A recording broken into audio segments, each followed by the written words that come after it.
20 millions de tonnes de déchets industriels ont été enterrés depuis le début des années 90. Un défi écologique, mais aussi une opportunité économique.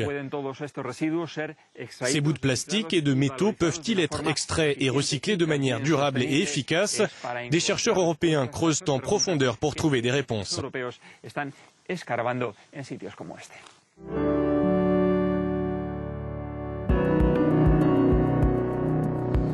Le site recouvre environ 230 hectares.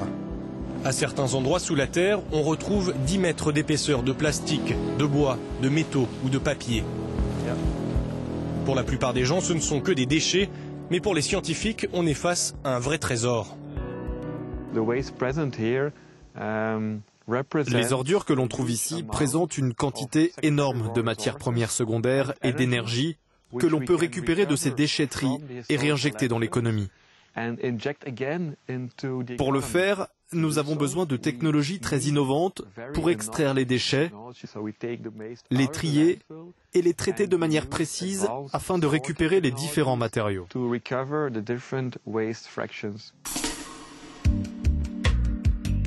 L'une de ces technologies avancées est en train d'être étudiée ici en Autriche.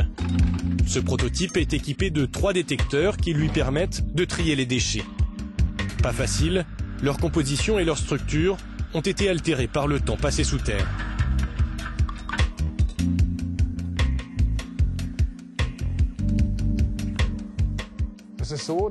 Dans les dépotoirs, les déchets sont soumis à de nombreuses influences.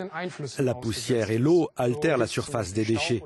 Dans les déchetteries, l'environnement peut être très alcalin et acide. Cela a aussi des effets sur les matériaux. Donc quand les déchets sont extraits de la terre, nous affectons une série d'algorithmes dans les capteurs de notre machine pour qu'elle soit en mesure de reconnaître les matériaux, tout en laissant de côté certaines substances. Une fois triés, les matériaux récupérés peuvent être recyclés grâce à un procédé chimique ultra sophistiqué. Ici, les chercheurs transforment les ordures en une poudre de verre qui, mélangée à du sable et à d'autres composants chimiques, peut servir à fabriquer des matériaux de construction tels que des briques, des tuiles ou des pavés.